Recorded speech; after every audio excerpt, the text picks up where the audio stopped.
ਰੁਪਏ ਨੇ। ਵਾਹ ਵਾਹ ਵਾਹ ਸੁੱਤੇ ਹੋਏ ਨਸੀਬ ਸਾਡੇ ਵੇਖੋ ਜਾਗ ਪਏ ਨੇ। ਸਾਨੂੰ ਜਦੋਂ ਰੋਜ਼ੇ ਤੇ ਬੁਲਾਇਆ ਨਬੀ ਪਾਕ ਨੇ। ਤੇ ਗੋਰਿਆਂ ਤੇ ਕਾਲਿਆਂ ਨੂੰ ਦਿੱਤੀ ਹੈ ਬਰਾਬਰੀ। ਗੋਰਿਆਂ ਤੇ ਕਾਲਿਆਂ ਨੂੰ ਦਿੱਤੀ ਹੈ ਬਰਾਬਰੀ। ਇੱਕੋ ਸਭ ਨੂੰ ਭਰਿਆ ਨਬੀ ਪਾਕ ਨੇ।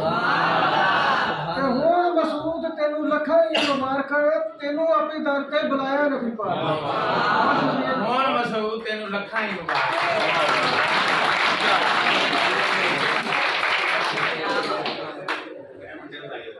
जिस दिन हमारे कॉलेज के अवार्ड याफ्ता नाज़िम हैं, मैं उन्हें दावत देता हूँ कि वो दुल्हे अकीदत पेश करने के लिए तशरीफ लाएं।